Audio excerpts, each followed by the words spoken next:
Hello बच्चों, स्वागत है आपका अपने प्यारे यूट्यूब चैनल उत्तम फिजिक्स बाय डॉक्टर उत्तम। बच्चों, मेरा नाम है डॉक्टर उत्तम पटेल और मैं पढ़ाता हूँ फिजिक्स। मेरा सपना है आपको डॉक्टर बनाना, आपके सपनों को पूरा करना। तो ठीक है बच्चों, पिछले वीडियो में हमने देखा कि मोशन इन टू डायमेंशन, जैसा कि हमारा तो चल रहा है फिजिक्स का टॉपिक, और मोशन इन टू डायमेंशन मैंने बताया था, इसी को मोशन इन प्लेन भी बोलते हैं, जिसमें वेक्टर भी आते हैं। एनसीईआरटी के जो बुक में मोशन इन प्लेन है चैप्टर का नाम, जिसमें ये सब आ जाएगा, वेक्टर्स आ जाएंगे, प्रोजेक्टाइल मोशन आ जाएगा, सर्कुलर मोशन आ जाएगा, रिलेटिव वेलोसिटी वगैरह सब इसी में आ जाती हैं। तो मैं वेक्टर आपको पहले ही कवर कर चुका हूँ, प्रोजेक्टाइल भी बता चुका हूँ, और रिलेटिव वेलोसिटी के बारे में भी पिछले वीडियो में बहुत अच्छे से समझाया है।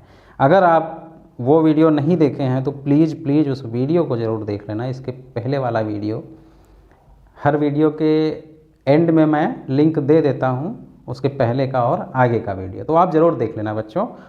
और आज हम पढ़ने वाले हैं सर्कुलर मोशन। सर्कुलर मोशन बहुत इम्पॉर्टेंट चैप्टर है, बहुत इम्पॉर्टेंट, थ्रू आउट पूरे फिजिक्स में समझ लीजिए कि इसका हर जगह यूज होने वाला है। इसलिए सर्कुलर मोशन को आप बड़े ध्यान से समझिए, ठीक है बच्चों। तो सर्कुलर मोशन में हमें दो चीज़ें, एक तो नाम से ही लग रहा है कोई चीज़ अगर सर्कल में मूव कर रही है तो वहाँ पे सर्कुलर मोशन होगा। अब यहाँ पे कुछ छोटी छोटी बातें हैं जो आपको जानना ज़रूरी है, ठीक है। अब सर्कुलर मोशन जो भी होता है तो जाहिर सी बात है इसका एक सेंटर होगा, एक केंद्र होगा। केंद्र से जो है, केंद्र से समान इक्वल डिस्टेंस पे, जिसको रेडियस बोलते हैं, आर बोलते हैं बेटा। तो आर, तो चाहे जहाँ भी ये पोजीशन मान लीजिए अभी यहाँ है, यहाँ पे है, फिर बाद में यहाँ आ गया, तो पोजीशन बदलता रहेगा उसका।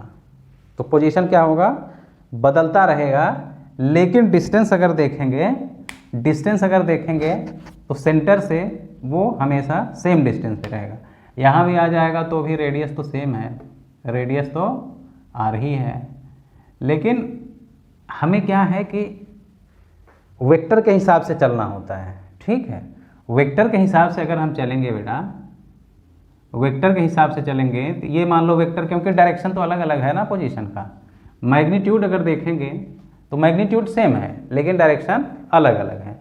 आप पोजीशन समझ लोगे तो और भी चीज़ें आप समझने में आपको आसानी होगी, ठीक है। अब यहाँ पे देखो, पहले पोजीशन ए था और बाद में पोजीशन बी हो गया, ठीक है। पोजीशन भी एक वेक्टर क्वांटिटी है, मैं पहले बता चुका हूँ। तो वेक्टर क्वांटिटी है तो उसमें उसका डायरेक्शन बहुत रोल प्ले करेगा। ये डायरेक्शन देखो इधर की तरफ है ऐसे, ठीक है, और दूसरा डायरेक्शन उधर की तरफ है। तो कोई बोले कि ए से बी जाने में चेंज इन पोजीशन कितना हुआ। दो वेक्टर हैं बेटा, एक वेक्टर ऐसे है, ऐसे, ठीक है, और दूसरा वेक्टर जो है मान लीजिए ऐसे है, ठीक है। तो ऐसे है तो चेंज इन पोजीशन क्या हुआ, पोजीशन में चेंज, ये R1 अगर है, ये R1 है, ये R2 है। R1 R2 मैं अलग अलग इसलिए लिख रहा हूँ क्योंकि वेक्टर वाइज अलग अलग है, लेकिन मैग्नीट्यूड दोनों का सेम है। R1 और R2 दोनों जो भी उसका रेडियस होगा उसके बराबर होगा, लेकिन क्योंकि इसका डायरेक्शन अलग अलग है इसलिए मैं अलग अलग लिखा हूँ। तो कोई पूछे कि पोजीशन इन चेंज क्या हुआ, ए से बी जाने में चेंज इन पोजीशन क्या हुआ, चेंज इन पोजीशन कहाँ से, ए से बी जाने में। तो अगर इसको डेल्टा आर बोलें तो वेक्टर के हिसाब से हम लोग क्या बोलते हैं, कहीं भी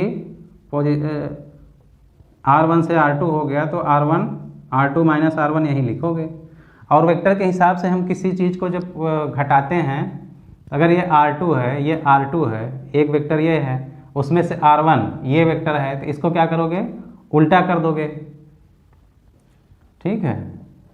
तो ये R1 है तो R1 का माइनस कर दोगे तभी तो माइनस R1 होगा। तो R2 माइनस R1, तो R2 में R1 को जोड़ दोगे, तो दो वेक्टर को जोड़ने का, ये वेक्टर है, इस पे अब इसका टेल रख दोगे ऐसे, कैसे, ऐसे रख दोगे, ठीक है। तो अब जो है फाइनल हेड को टेल से मिला दोगे, तो ये क्या हो जाएगा डेल्टा आर, ये क्या हो जाएगा डेल्टा आर। ठीक है, तो ये डेल्टा आर इसका जो है इस तरह से डेल्टा आर हो जाएगा ये, तो ये क्या हो जाएगा डेल्टा आर। ठीक है, ये और ये डेल्टा आर। ओके, तो डेल्टा आर हो गया। तो यही डेल्टा आर अगर इसका कोई वैल्यू पूछे तो इसका वैल्यू वेक्टर के हिसाब से करोगे तो क्या होगा। अब मान लो ए से बी जाने में यहाँ कोई एंगल थीटा अगर बना हो, थीटा एंगल बना ए से बी जाने में, तो ये डेल्टा आर कितना होगा। ये अगर इसका मैग्नीट्यूड कोई पूछेगा, मैग्नीट्यूड, इसका मैग्नीट्यूड क्या होगा, ये तो पता है, ये भी पता है, इसका मैग्नीट्यूड आर है, ये भी आर ही है। ठीक है, लेकिन ये हमें निकालना है, थीटा एंगल है। तो वेक्टर, अगर वेक्टर इस तरह से रहते हैं तो वेक्टर का मैग्नीट्यूड कैसे निकालते हैं। मान लो vector C is equal to vector A minus B है, या आर जो रिजल्टेंट हम लोग निकालते हैं। तो इसका रिजल्टेंट मैग्नीट्यूड निकालने के लिए क्या करते हो, A square plus B square minus 2ab cos theta, यही लिखते हो। तो यही यहाँ पे लिख दो, तो क्या लिखोगे, मैग्नीट्यूड R2 का मैग्नीट्यूड क्या है आर स्क्वायर, दोनों का मैग्नीट्यूड क्या है R1 हो, vector R1 is equal to R2। Magnitude की बात करें तो R1 R2 सेम है, जो कि R के बराबर है, उसके रेडियस। तो R square plus R square minus 2 R A B दोनों आ रही हैं, तो क्या हो जाएगा R इंटू आर, तो आर स्क्वायर कॉस थीटा। ये हो गया इसका मैग्नीट्यूड। इसका मैग्नीट्यूड क्या हुआ, ये हो गया। ठीक है, अब क्या होगा, अब इसको और सॉल्व कर लो तो क्या हो गया 2r square minus 2r square cos theta. ठीक है, तो यहाँ से देखोगे तो क्या हो जाएगा 2r स्क्वायर कॉमन हो जाएगा, 2r स्क्वायर और अंदर क्या आया 1 माइनस कॉस थीटा, ये हो गया। ठीक है, अब इसी को लिख देते हैं, क्या लिख देते हैं 2r साइन थीटा बाई 2। ये क्या हो जाता है, डेल्टा आर क्या हो गया, डेल्टा आर क्या हो गया बेटा, delta R is equal to 2r sine theta by 2। तो ये आपको याद रखना है, जो चेंज इन पोजीशन होगा, चेंज इन पोजीशन होगा वो क्या होगा। अब कोई भी एंगल यहाँ से दे दिया कि एक पार्टिकल यहाँ से यहाँ तक आ गया, उसके बीच एंगल इतना थीटा 2 हो गया, तो उसका चेंज इन पोजीशन क्या होगा, तो आप ऐसे बता दोगे 2r साइन थीटा बाई 2। ठीक है, अब आप बोल रहे होगे कि 1 माइनस कॉस थीटा की जगह पे साइन थीटा बाई 2 कैसे आ गया। अब अगर आप ये बताऊं कि रहने दूं, ट्रिग्नोमेट्री में बताया हूं तो वहाँ पे 4 ही बहुत इंपॉर्टेंट मैंने इक्वेशन बताया था, sign A plus B, sign A minus B, cos A plus B, cos A minus B, वो 4 तो आपको रहने ही चाहिए।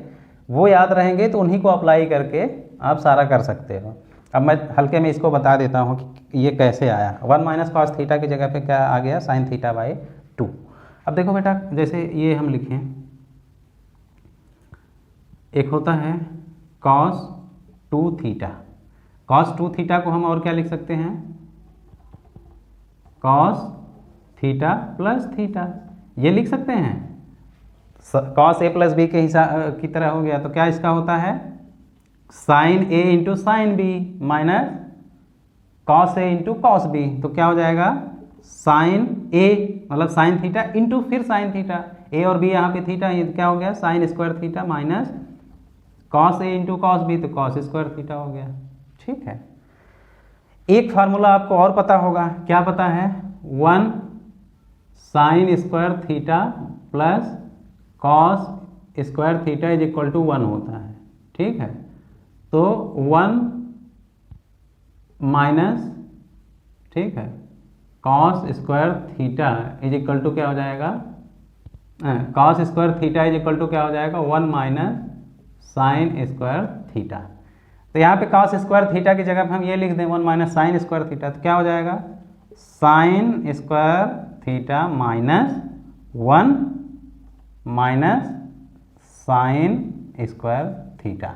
ठीक है, तो क्या हो गया यहाँ पे, ये माइनस है तो फिर ये हो जाएगा, ये माइनस, इसमें माइनस तो प्लस हो गया, तो क्या हो गया 2 साइन स्क्वायर थीटा, और ये -1 हुआ। ठीक है,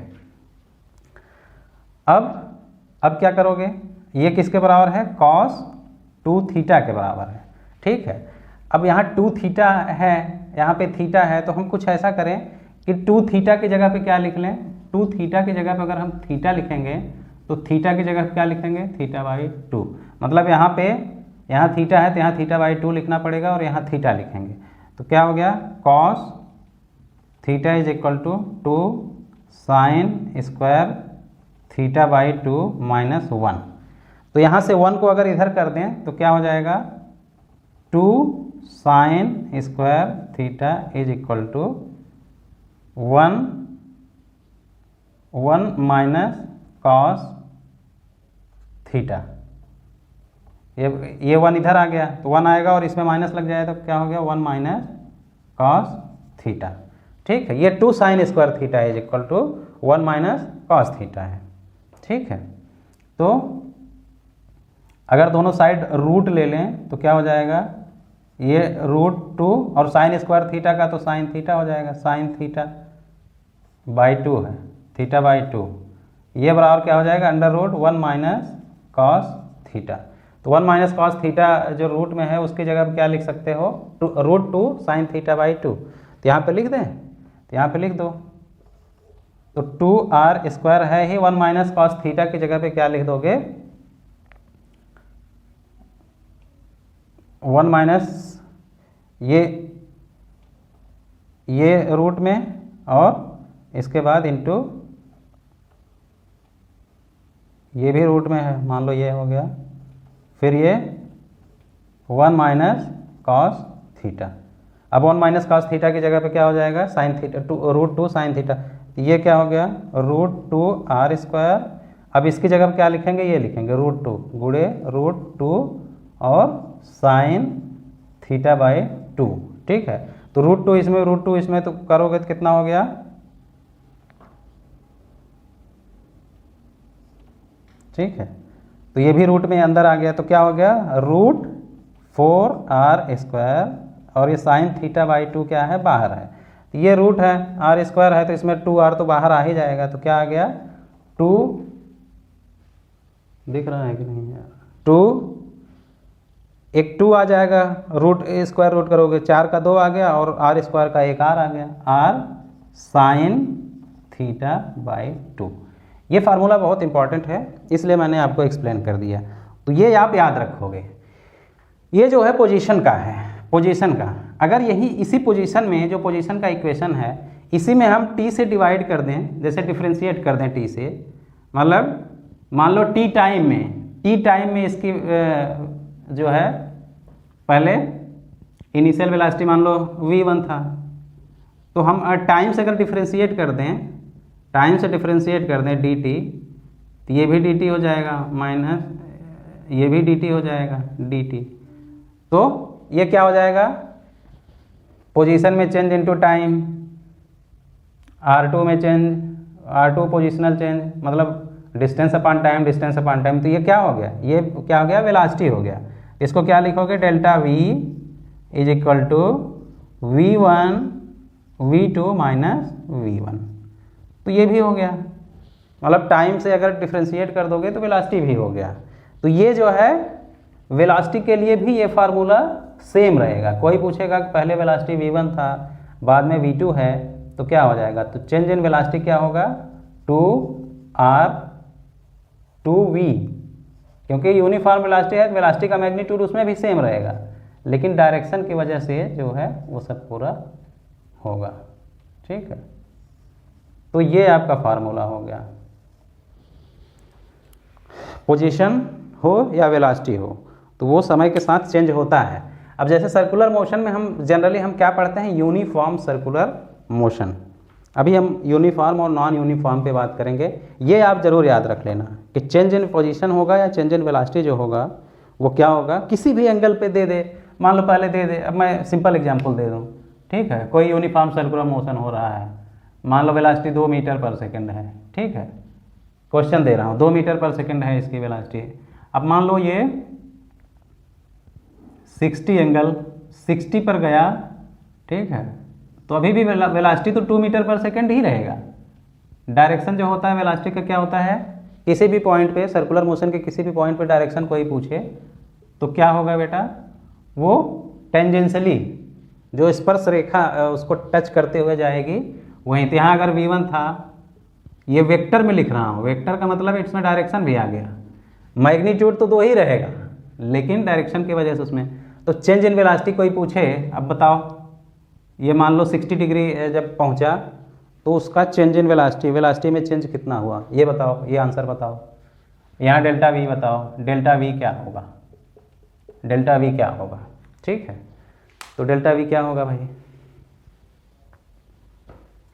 बताओ, वीडियो को पॉज करो और बताओ।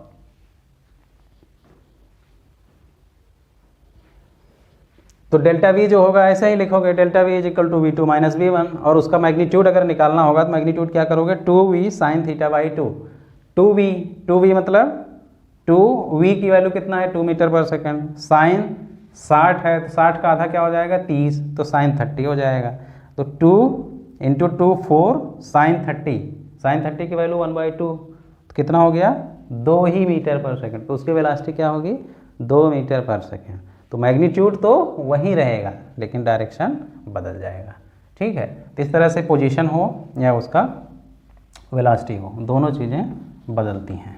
ये जो निकाल रहे थे पोजीशन हुआ या वेलोसिटी हुआ ये, ठीक है, डेल्टा आर जो निकाले थे ये बेटा इसका डायरेक्शन कोई पूछेगा, डायरेक्शन, ठीक है, तो इसका जो डायरेक्शन होगा वो आप याद कर लेना, इसको कंपोनेंट करके निकालोगे अगर कंपोनेंट के हिसाब से, ठीक है, इसके परपेंडिकुलर वो डाल दोगे, ठीक है, एक इधर और एक इधर, तो उसके हिसाब से ये 90 का वो हुआ, ठीक है, और इन दोनों के बीच एंगल जो था किसके बीच, वेक्टर 1 वेक्टर 2 के बीच का जो एंगल है वही थीटा है, ये थीटा है, ठीक है। तो इस तरह से इसका कुछ ऐसे आएगा, ये मान लो ये एंगल, ये वेक्टर 1 था, ये वेक्टर v1 था, ये v2 था, तो इनका रिजल्टेंट कुछ इस तरह का होगा, ठीक है। तो ये एंगल जो होगा ये मान लो फाई अगर बोलें, ठीक है, तो ये कितना हुआ, ये अगर ये थीटा एंगल है, दोनों के बीच का एंगल ये थीटा है, वेक्टर v1 और v2 मतलब कितना एंगल चला है, ये थीटा है अगर, ठीक है, थीटा है, तो ये क्या होगा, ये फाई है, इतना जो है फाई है, इतना फाई, ये भी मिला दें तो क्या हो जाएगा, ये भी फाई ही होगा, फाई ये रिजल्टेंट है, रिजल्टेंट जो कि डेल्टा वी है, ठीक है।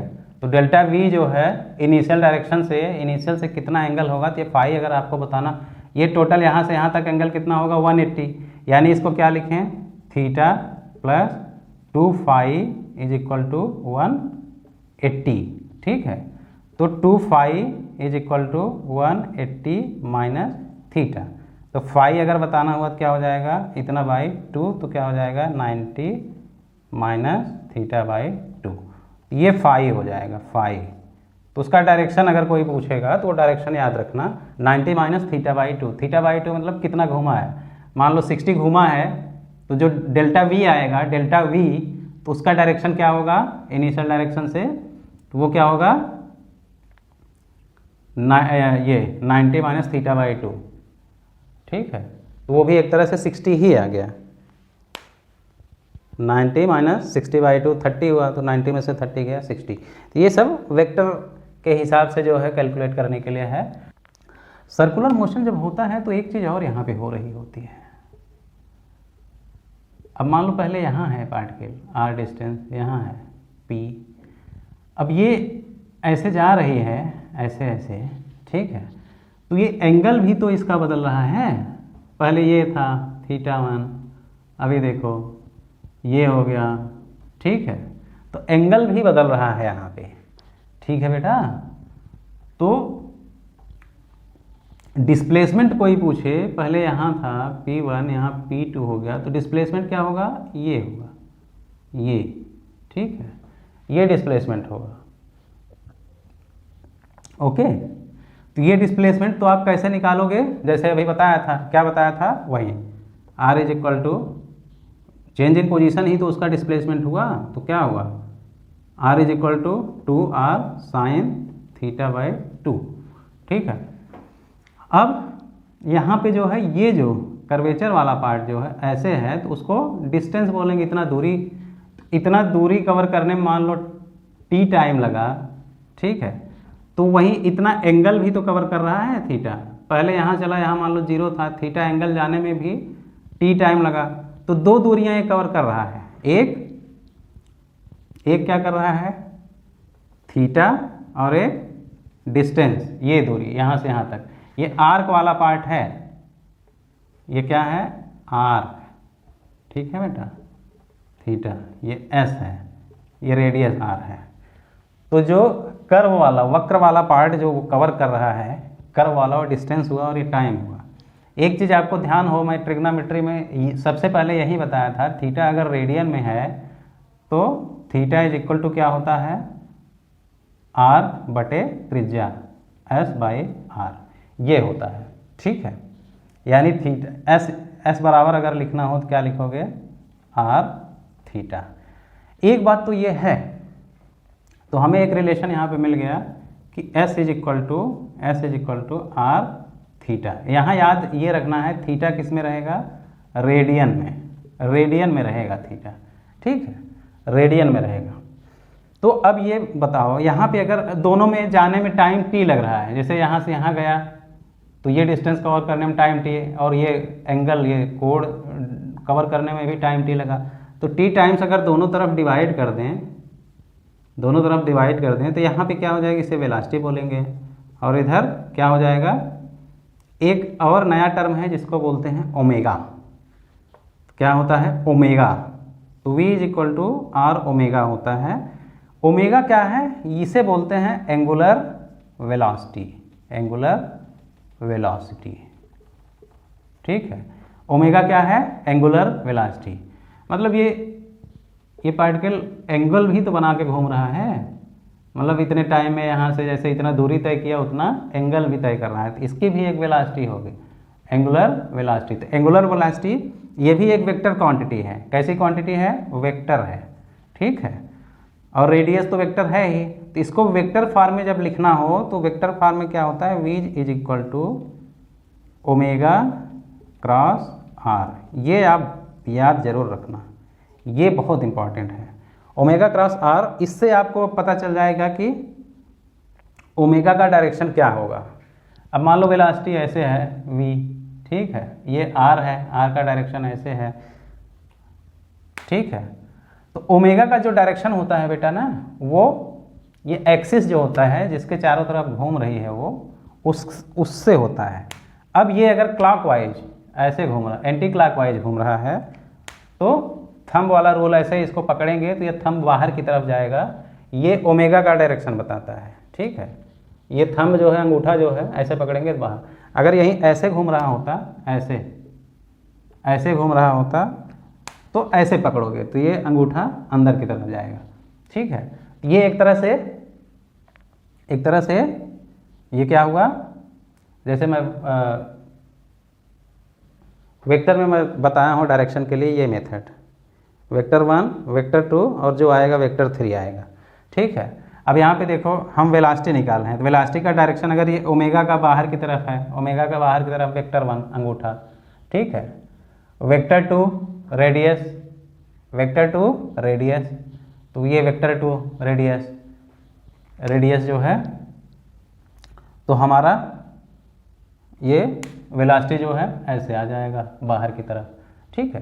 तो ऐसे कहो, ऐसे पकड़ो, अगर एंटी क्लॉकवाइज ऐसे जा रहा है तो ऐसे हो गया, ऐसे जा रहा है तो ओमेगा का डायरेक्शन क्या है, एक्सिस, जो एक्सिस है एक्सिस से बाहर की तरफ होगा मतलब एंटी क्लॉकवाइज, एक्सिस के अंदर की तरफ जाएगा तो क्लॉकवाइज। ये फार्मूला आपको याद रखना बहुत इंपॉर्टेंट है ये चीज़। यानी कोई सर्कुलर मोशन हो रहा है तो वहाँ दो वेलोसिटी काम कर रही हैं, एक को एक को लीनियर वेलोसिटी, सर्कुलर वेलोसिटी या लीनियर वेलोसिटी जो कि ऐसे ऐसे घूम रहा है, दूसरा एंगुलर वेलोसिटी जो कोण बना रहा है, एंगल बना रहा है, और दोनों का रिलेशन क्या हो गया, v is equal to omega cross R. ठीक है, एक से दूसरे में बदल सकते हैं। ठीक है, ओके। अब यहाँ पे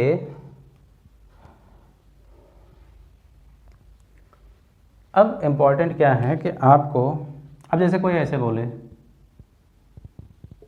अब मान लो सवाल दे दिया, एक पार्टिकल है, इसकी वेलोसिटी यहाँ पे 5 मीटर पर सेकंड है। ठीक है, रेडियस मान लो 2 मीटर है। अब ये जो है 60, जैसा कि मैंने बताया 60 अगर एंगल घूम गया, ठीक है, 60, ये यूनिफॉर्म वेलोसिटी है, uniform velocity, uniform circular motion, uniform circular motion. अभी बताता हूँ यूनिफॉर्म सर्कुलर मोशन क्या है। तो अब इसकी वेलोसिटी क्या होगी, चेंज इन वेलोसिटी क्या होगा, चेंज इन वेलोसिटी क्या होगा, चेंज इन वेलोसिटी क्या होगा बेटा, मान लो हम इसको 60 ना करके 90 कर दें, 90 घूम गया, मतलब यहाँ से यहाँ तक आ गया, यहाँ से यहाँ तक। ठीक है, तो अब वेलोसिटी क्या हो जाएगी, ये हो जाएगी। तो चेंज इन वेलोसिटी क्या होगा, तो डेल्टा वी निकालना है, तो क्या हो जाएगा 2v sign theta by 2। 2v कितना है, 5 है, साइन ये 90 हुआ तो 90 का आधा क्या हुआ, 45, साइन 45 साइन 45 की ये 10 हो गया, साइन 45 की वैल्यू 1/√2, तो कितना आ गया 10/√2।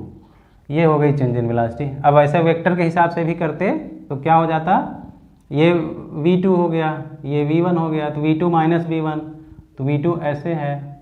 ठीक है, v1 ऊपर की तरफ है, तो माइनस v1 किधर की तरफ करोगे, नीचे की तरफ, और ये इनका रिजल्टेंट होगा। तो ये भी 5 है, ये भी 5 है, ये एंगल कैसा है 90 है, तो ये कितना होगा बेटा, ये भी 5 है, ये भी 5 है, 10/√2। तो क्या हो गया, ये कितना आएगा 5√2। तो यही आया कि नहीं, यही आया ना। अब आप बोलोगे तो 10/√2 है, तो 5√2 है, तो क्या करोगे, यहाँ पे भी √2 से गुणा कर दो ऊपर नीचे, तो क्या हो जाएगा √2 हो गया, तो 10/2√2 कितना आ गया 5√2, वही चीज़ आ गया। तो ये वेक्टर के हिसाब से भी निकाल सकते हो, लेकिन ये एंगल वाला फार्मूला आपको इसलिए याद करना है क्योंकि ज़रूरी नहीं है हर बार 90 ही दे। ठीक है, 90 न देकर अगर 30 दे दिया, 60 दे दिया, 45 दे दिया, तो आप नहीं निकाल पाओगे, इसलिए ये ज़रूरी है। तो ये पोजीशन इसका जो है, ये वेलोसिटी में चेंज हुआ या पोजीशन में चेंज हुआ। अब मैं आपको बता दूं uniform circular motion, uniform circular motion, ये सब जो उदाहरण दे रहा हूँ यूनिफॉर्म के ही एग्जाम्पल। यूनिफॉर्म का मतलब इसकी वेलोसिटी ये 5 है, तो यहाँ भी 5 रहेगी, यहाँ भी 5 रहेगी, जहाँ भी जाओगे उसका जो मैग्नीट्यूड रहेगा वो 5 ही रहेगा। खाली क्या बदलता रहेगा हर पॉइंट पे, डायरेक्शन, यहाँ पे ये डायरेक्शन, यहाँ पे ये डायरेक्शन, यहाँ पे ये डायरेक्शन बदलेगा, लेकिन उसका क्या नहीं बदलेगा, मैग्नीट्यूड, मतलब उसकी वैल्यू जो है 5 मीटर पर सेकंड ही रहेगी हर पॉइंट पे।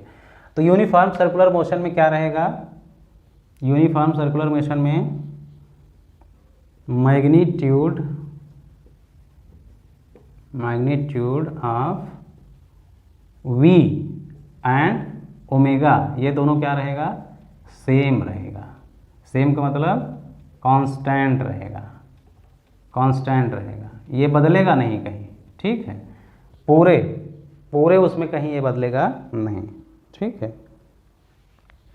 तो ये ऐसे गोल गोल घूमता रहेगा, और वेलोसिटी किसी भी पॉइंट पे, वेलोसिटी मतलब वेक्टर के हिसाब से पूछोगे तो उसका डायरेक्शन चेंज होगी, क्योंकि वेक्टर में 2 चीज़ आती हैं, मैग्नीट्यूड और डायरेक्शन। तो डायरेक्शन बदल गया तो मतलब वेलोसिटी, कायदे से पूछे वेलोसिटी तो बदल गई, लेकिन मैग्नीट्यूड ऑफ दोनों वेलोसिटी, एंगुलर वेलोसिटी का नहीं बदलता। या इसको और क्या कह सकते हैं, स्पीड। वेलोसिटी वेक्टर है, कोई पूछेगा वेलोसिटी का क्या होगा, ऑप्शन में दे दिया uniform circular motion, option which of the following is wrong, uniform circular motion which of the following statement is wrong. उसमें दे दिया velocity of particle is constant, speed of particle is constant, angular velocity is constant, angular speed is constant. ठीक है, तो उसमें speed अगर रहेगा तो वो कांस्टेंट, स्पीड का मतलब क्या हो गया, मैग्नीट्यूड। ठीक है, तो एंगुलर हो या उसका लीनियर, ये लीनियर जो मतलब ऐसे जा रहा हो लीनियर, और इसको ये जो घूम रहा है, जो एंगल बना रहा है डिफरेंट डिफरेंट, उसको एंगुलर वेलोसिटी बोलते हैं, और उसको लीनियर, तो इसको ओमेगा बोलते हैं, उसको वी बोलते हैं। वी और ओमेगा का रिलेशन आपको बता चुका हूँ, और दोनों में वेक्टर के फॉर्म में लिखोगे तो V is equal vector V is equal to omega cross R. ठीक है, अब जैसे आपके मिनट वाली सुई, घड़ी की मिनट वाली सुई है, ठीक है, वो कितने 60 सेकंड वाली सुई है, तो 60 सेकंड में एक पूरा चक्कर लगा लेगी 60 सेकंड में। ठीक है, अब उसका कोई पूछे कि एंगुलर वेलोसिटी क्या होगी, एंगुलर वेलोसिटी क्या होगा, ओमेगा, तो ओमेगा इज क्या होगा, जितना कोण घूमा थीटा बाय टी, यही तो लिखोगे। जैसे लीनियर वेलोसिटी, एंगुलर वेलोसिटी क्या होगी, और दूसरा कोई पूछे लीनियर वेलोसिटी क्या होगी, लीनियर वेलोसिटी। ठीक है, अब नीडल की लंबाई मान लो दिया है 2 मीटर, ठीक है, मैं 2 मीटर लिख दिया, इतनी बड़ी तो सुई होगी नहीं, मान लो 0.02 मीटर है, ठीक है, या 2 सेंटीमीटर। तो एंगुलर वेलोसिटी क्या होगा बेटा, थीटा। अब एक पूरा जब घूमेगा तो एक पॉइंट के चारों तरफ एंगल कितना होता है, 360 मैंने क्या बोला है कि ये थीटा हमेशा डिग्री में नहीं लिखोगे, तो 360 में कितना पाई हो जाएगा, कितना पाई, 2 पाई। ठीक है, 2 पाई, तो 2 पाई बाय टाइम कितना लग रहा है 60, तो कितना टाइम हो, कितना आ गया वैल्यू, पाई बाय 30, ये एंगुलर वेलोसिटी हो गया। और क्योंकि ये रेडियन होता है तो इसको क्या बोलते हैं, रेडियन पर सेकेंड। ठीक है, रेडियन पर सेकेंड। और लीनियर वेलोसिटी वी पूछता तो टोटल दूरी कितना तय किया, 2 पाई आर, पूरा जो सरकमफरेंस होगा, परिधि होगा, उतना एक चक्कर लगाने में कितना पूरा दूरी आएगा, 2 पाई आर। हम लोग पढ़ते हैं मैथ में, मैं पढ़ा चुका हूँ, 2 पाई आर जो है पूरा एक सरकमफरेंस। और टाइम कितना लिया, टी लिया, तो 2 पाई आर कितना है 0.02, टाइम कितना लगा 60 सेकेंड, तो कितना आ गया बेटा 0.02 पाई बाय 30, ये मीटर पर सेकेंड हो गया। ये क्या हो गया, मीटर पर सेकेंड। तो ओमेगा का यूनिट क्या हो गया, रेडियन पर सेकेंड, और इसकी यूनिट क्या हो गया, मीटर पर सेकेंड। ठीक है, अब 2-3 चीज़ें आपको यहाँ पे समझना जरूरी है। एक तो है टाइम पीरियड बोले तो टी। ठीक है, टी का डिफिनीशन क्या है, time taken to complete 1 cycle. ठीक है, एक साइकिल पूरा एक चक्कर लगाने पर, एक पूरा राउंड लगाने पर, मान लो यहाँ से चला और घूमते हुए फिर यहाँ पे आ गया, यहाँ से चला घूमते हुए फिर वहीं पे आ गया, तो उसमें जितना टाइम लगा तो उसको क्या बोलते हैं, टाइम पीरियड। ठीक है, और दूसरी चीज़ है फ्रीक्वेंसी, उसको क्या बोलते हैं, एन क्या है बेटा,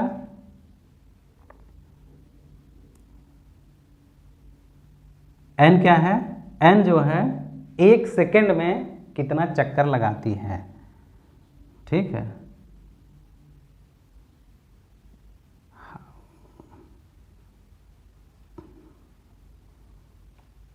नंबर ऑफ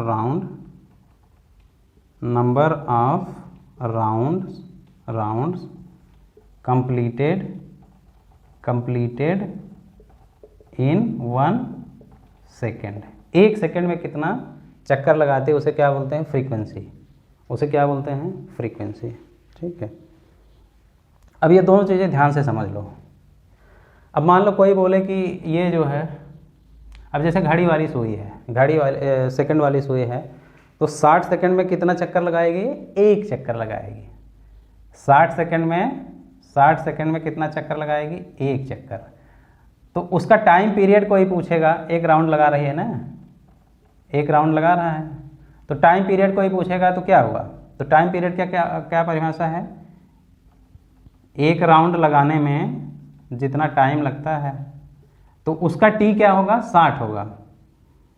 तो टी क्या हो गया, 60, क्योंकि एक राउंड लगाने में जितना टाइम लगता है उसी को टी बोलते हैं। तो सेकंड वाली सुई एक पूरा राउंड कितने टाइम लगाती है, 60 सेकंड में। ठीक है, तो उसका टाइम पीरियड क्या हो गया, टी। अब इसी का कोई ये पूछे कि कितना चक्कर लगाती है, उसी को फ्रीक्वेंसी। अब जैसे 60 सेकंड में कितना चक्कर लगाती है, एक राउंड। ठीक है, तो एक सेकंड में कितना चक्कर लगाएगा, 1/60। एक सेकंड में कितना चक्कर लगाएगी, 1/60 राउंड लगाएगी। ठीक है, और इसी को क्या बोलेंगे, इसी को फ्रीक्वेंसी बोलेंगे।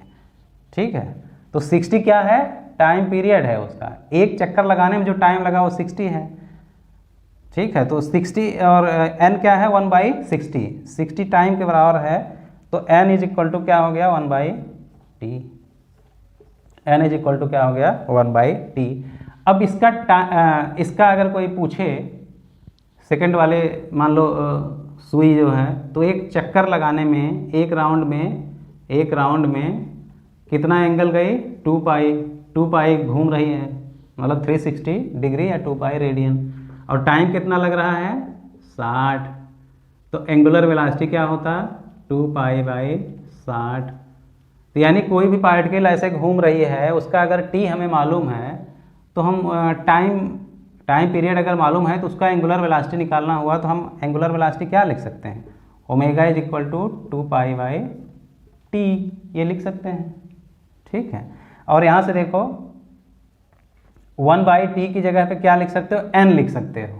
ठीक है, तो ये 2 पाई इंटू 1/t जो है, तो 1/t की जगह पे क्या लिख सकते हैं, n लिख सकते हैं, 2 पाई n। ठीक है, तो एक और संबंध आपको मिल गया, वो क्या मिल गया कि ओमेगा इज इक्वल टू 2 पाई/t लिखो या 2 पाई n। अगर ये हमें पता है कि एक सेकंड में कितना चक्कर लगाती है, तो n हो गया, तो एंगुलर वेलोसिटी निकालना हुआ तो आप बोल सकते हो कि 2 पाई इंटू n। और ये अगर पता है कि एक चक्कर लगाने में कितना टाइम लगता है, तो वो t हो गया, तब भी ओमेगा आप निकाल सकते हो 2 पाई/t। अब आपको मैं समझाता हूँ। एक साइकिल व्हील है, व्हील, ठीक है, वो 20 सेकंड में 30 राउंड लगाती है। राउंड 20 सेकंड में कितना राउंड लगाती है, 30 राउंड लगाती है। तो उसका क्या बताना है, एक तो टी बताना है, टी मतलब टाइम पीरियड, दूसरा क्या बताना है, एन फ्रीक्वेंसी, और तीसरा क्या बताना है, एंगुलर वेलोसिटी। एंगुलर वेलोसिटी बोले तो ओमेगा। व्हील है जिसका रेडियस मान लो दे दिया है, रेडियस है 1 मीटर, रेडियस कितना है, 1 मीटर। तो 20 सेकंड में 30 राउंड लगाती है, 20 सेकंड में कितना राउंड लगाती है, 30 राउंड। तो find time period, frequency, angular velocity और लीनियर वेलोसिटी, ये भी बताओ ये कितना होगा, लीनियर वेलोसिटी। एंगुलर मतलब ओमेगा और ये v।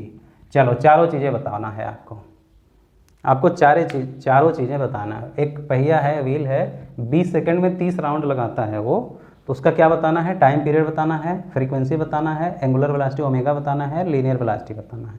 चलो बताओ, तब तक मैं साफ कर देता हूँ।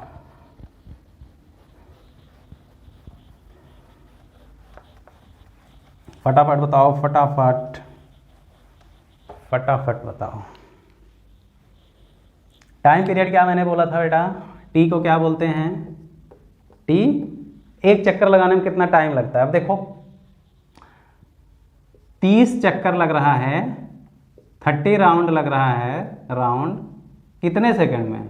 20 सेकंड में। तो एक राउंड लगाने में जो टाइम लगेगा उसी को तो टी बोलते हैं। तो एक राउंड में कितना टाइम लगेगा? तो 20/30 इंटू 1, तो कितना हो गया? 2/3, इतना सेकंड हो गया। ये डी हो गया। अब एन निकालना हुआ। एन क्या है? एन यहाँ से निकालो अगर, या टी पता चल गया तो एन बराबर 1/t कर दो, तो दोनों तरफ से निकाल दो। तो क्या करोगे? N is equal to 1/t, 1/2/3, तो क्या हो गया? 3/2। ये इसका जैसे मात्रक कोई पूछेगा, यूनिट पूछेगा, तो 1/, ये टी है तो टाइम नीचे आ गया, तो ये क्या हो गया? पर सेकेंड, 3.3/2 पर सेकेंड, ठीक है, पर सेकेंड, या इसको ऐसे सेकेंड लिख दोगे, ठीक है। इतना चक्कर पर सेकेंड हुआ। अब आप पूछोगे वहाँ से कैसे एन निकालें? तो वहाँ से भी निकाल सकते हो। कैसे निकालोगे? एन क्या है? एक चक्कर लगाने में कितना टाइम लगा, तो देखो वो टाइम हुआ, एक सेकंड में कितना चक्कर करेगा। अब देखो 20 सेकंड में कितना राउंड मार रहा है? 30। तो एक सेकंड में कितना राउंड मारेगा बेटा? उसी को एन बोलते हैं। तो क्या हो जाएगा? 30/20, कितना आ गया रे? 3/2 पर सेकंड। यही तो आया, यहाँ से आ गया। अब क्या बताना है? Omega, angular velocity. ओमेगा कोई पूछे, अगर एन भी पता है, टी भी पता है, तो आंख बंद करके लिख दोगे 2π/t या 2πn। अब कोई भी लिख दो। 2π, टी की वैल्यू कितनी थी?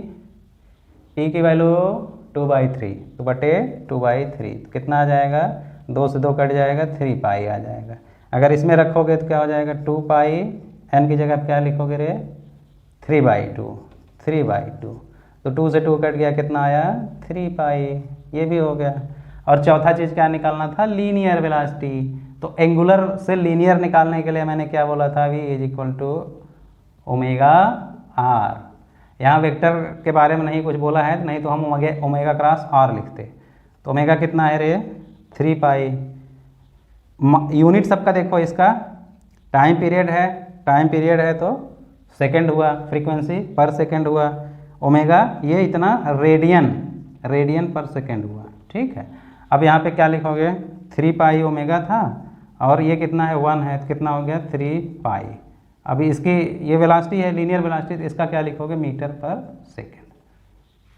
क्या लिखोगे? मीटर पर सेकंड, ठीक है। अब आपको सारी चीज़ें समझ में आ गई होंगी कि यूनिफॉर्म वेलोसिटी क्या है। यूनिफॉर्म वेलोसिटी में 4 चीज़ें आपको ध्यान देना है। एक तो टाइम पीरियड, एक फ्रीक्वेंसी, एक एंगुलर वेलोसिटी और एक लीनियर वेलोसिटी। ये चारों चीज़ें क्या होती हैं और कैसे निकाले जाते हैं। तो इसमें इस तरह के बहुत सवाल बनते हैं, इतना राउंड, इतना पर सेकेंड। तो जितनी भी चीज़ें आपकी घूमने वाली, जो भी आपकी मोटर, ये सर्कुलर मोशन इसलिए इम्पॉर्टेंट है क्योंकि जहाँ पे भी सर्कुलर मोशन होगा, जैसे आप जब ग्रेविटेशन में जाएंगे, जितने ग्रह, प्लैनेट्स और वो सब घूम रहे हैं, अर्थ घूम रही है, चंद्रमा घूम रहा है, तो वहाँ पे हर जगह इसकी ज़रूरत पड़ेगी।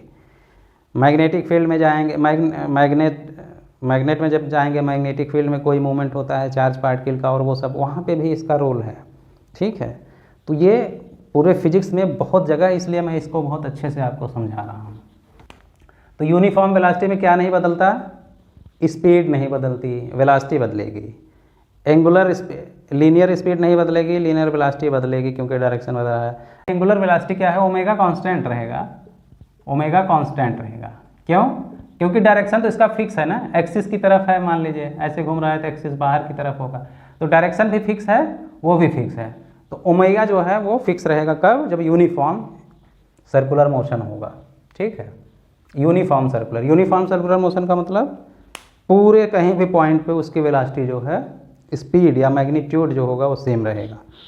2 मीटर है एक जगह पे, तो हर जगह पे 2 मीटर होगा। कोई पूछे एवरेज स्पीड क्या होगी?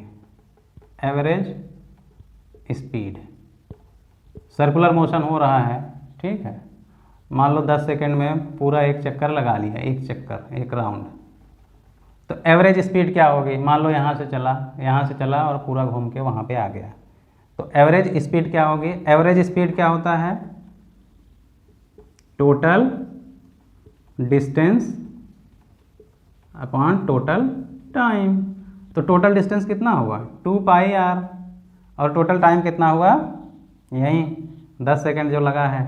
तो ये एवरेज स्पीड। लेकिन अगर कोई बोले एवरेज वेलोसिटी क्या होगी, वेलोसिटी यहाँ से चला और घूमते हुए फिर यहीं पे आ गया एक चक्कर लगाने पर, तो क्या हो गया टोटल डिस्प्लेसमेंट बटा टाइम, टोटल डिस्प्लेसमेंट क्या हुआ, जहाँ से चला फिर वहीं आ गया, तो डिस्प्लेसमेंट क्या हो गया 0 बटा टाइम, तो क्या आ गया 0। तो एवरेज वेलोसिटी क्या होगी, एक राउंड पूरा करने पर एवरेज वेलोसिटी इन 1 राउंड क्या हो जाएगा बेटा 0 होगा। ठीक है, एवरेज वेलोसिटी क्या होगा 0। अब आता है सेंट्रीपिटल फोर्स। सेंट्रीपिटल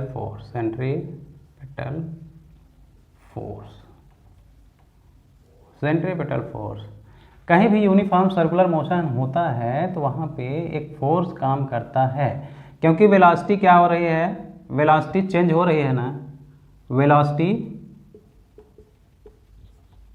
ये यूनिफॉर्म सर्कुलर मोशन की है, यूनिफॉर्म सर्कुलर मोशन है, यूनिफॉर्म सर्कुलर मोशन। ठीक है, तो इसमें क्या होगी वेलोसिटी चेंज होगी, चेंजेज, और स्पीड क्या होगी, स्पीड कांस्टेंट होगा, कांस्टेंट मतलब स्थिर रहेगा।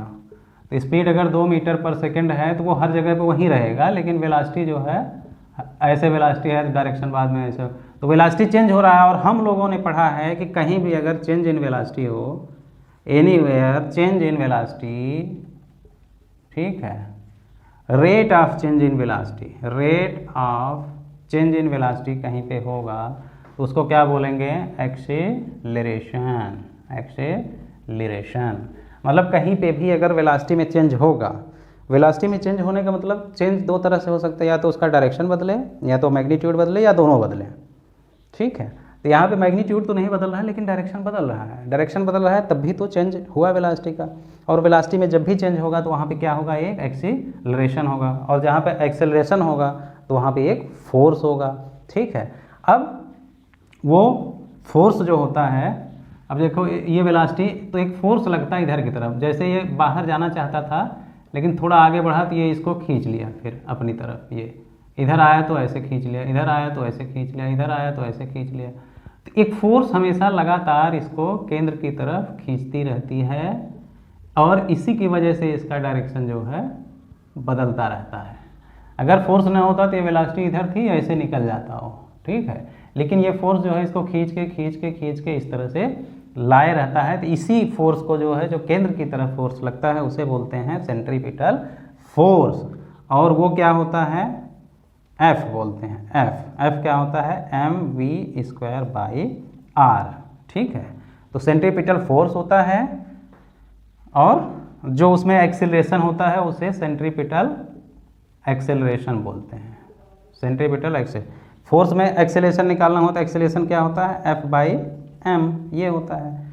ठीक है, तो F/m कर दो एक्सेलरेशन, तो ये हो गया। अच्छा, v की जगह पे क्या होता है, v = r ओमेगा, मैं बताया हूँ। तो v स्क्वायर, अब इसको क्या लिख दोगे, mv² की जगह पे r ओमेगा का स्क्वायर/r, तो क्या हो जाएगा बेटा, m एक r² आया तो एक r से एक r कट गया, r ओमेगा²। तो ये हो गया सेंट्रीपिटल फोर्स। इसका डायरेक्शन कोई पूछे, इसका डायरेक्शन क्या होगा, टुवर्ड्स सेंटर। इसका डायरेक्शन किधर की तरफ होगा, सेंटर। ठीक है, और वेलोसिटी के हमेशा perpendicular, always perpendicular to velocity. किसी भी पॉइंट पे वेलोसिटी किधर होती है, ऐसे, और ये ऐसे रहता है। तो हर पॉइंट पे ये जो रेडियस जो है, रेडियस वेलोसिटी से परपेंडिकुलर, तो ये हर जगह पे ये एंगल कितना होगा, 90 होगा। ठीक है, तो ये हमेशा परपेंडिकुलर लगेगा, किधर की तरफ, केंद्र की तरफ।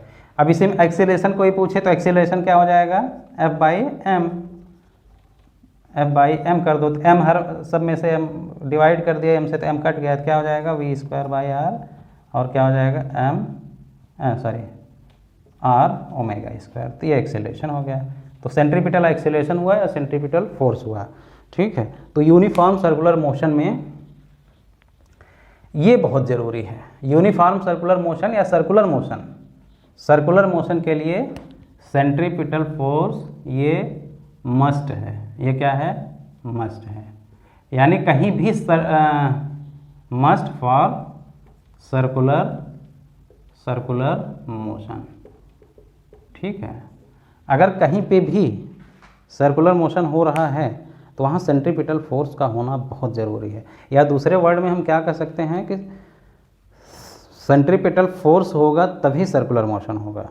अगर सेंट्रीपिटल फोर्स कहीं पे नहीं है तो वहाँ पे सर्कुलर मोशन नहीं होगा। अब सेंट्रीपिटल फोर्स चाहे जैसे मिले, लेकिन वो मिलेगा तभी वो गोल गोल घूमेगी। कोई भी चीज़, इस दुनिया की कोई भी चीज़ गोल गोल एक एक्सिस के चारों तरफ तभी घूमेगी जब उसे कहीं न कहीं किसी न किसी फॉर्म से सेंट्रीपिटल फोर्स मिलेगा। ये फोर्स मिलेगा, ये नहीं मिलेगा तो वो कभी गोल गोल नहीं घूमेगी, वो सीधा जाएगी, इधर उधर जाएगी, लेकिन गोल गोल नहीं घूमेगी, ठीक है। तो ये आज का जो है यूनिफॉर्म सर्कुलर मोशन, उसमें एंगुलर, पहले बात तो डिस्प्लेसमेंट क्या होगा, linear displacement, change in linear displacement, linear velocity, angular displacement, angular velocity, ठीक है। फिर ओमेगा और वी का संबंध कैसे निकला, फिर टाइम पीरियड क्या है, फ्रीक्वेंसी क्या है, ये आपको समझ में आ गया। फिर सेंट्रीपिटल फोर्स, कहीं भी गोल गोल घूमने के लिए सेंट्रीपिटल फोर्स की ज़रूरत पड़ती है। इतनी चीज़ें आप समझ गए तो ये यूनिफॉर्म सर्कुलर मोशन का मेन पार्ट हो गया, ठीक है। यूनिफॉर्म सर्कुलर मोशन का मेन पार्ट हो गया। अब जो है आगे जो इसमें आएगा वो नॉन यूनिफॉर्म सर्कुलर मोशन आएगा। लेकिन अभी भी यूनिफॉर्म सर्कुलर मोशन में ये सेंट्रीपिटल फोर्स के बारे में कुछ और चीज़ें बताना ज़रूरी है, वो हम बताएंगे नेक्स्ट वीडियो में। उसके बाद फिर आगे बढ़ेंगे नॉन यूनिफॉर्म सर्कुलर मोशन के बारे में। क्वेश्चन का टेंशन मत लेना, क्वेश्चन तो आपको इतना कराएंगे कि करते करते आप सांस लेना दूभर हो जाएगा, आपको इतना क्वेश्चन कराएंगे। और वो इसलिए कराएंगे क्योंकि आप जैसे ही एग्ज़ाम में कोई इतनी प्रैक्टिस रहेगी आपकी कि एग्ज़ाम में कोई भी क्वेश्चन यहाँ से आता है सर्कुलर मोशन से, खट से आप कर लोगे, ठीक है बच्चों। मिलते हैं नेक्स्ट वीडियो में। वीडियो को लाइक करिए, शेयर करिए, सब्सक्राइब करिए और टाइम ज़रूर निकालिए। आगे के पीछे के जो वीडियो आपने नहीं देखा, जिनको आपने मिस कर दिया है, उसको चैनल पे जाके प्लेलिस्ट में सर्च करके प्लीज़ देख लेना, क्योंकि एक सीक्वेंस में जब आप पढ़ते हो तो सारी चीज़ें आपको क्लियर होती चली जाती हैं। ओके बच्चों, ठीक है, मिलते हैं नेक्स्ट वीडियो में।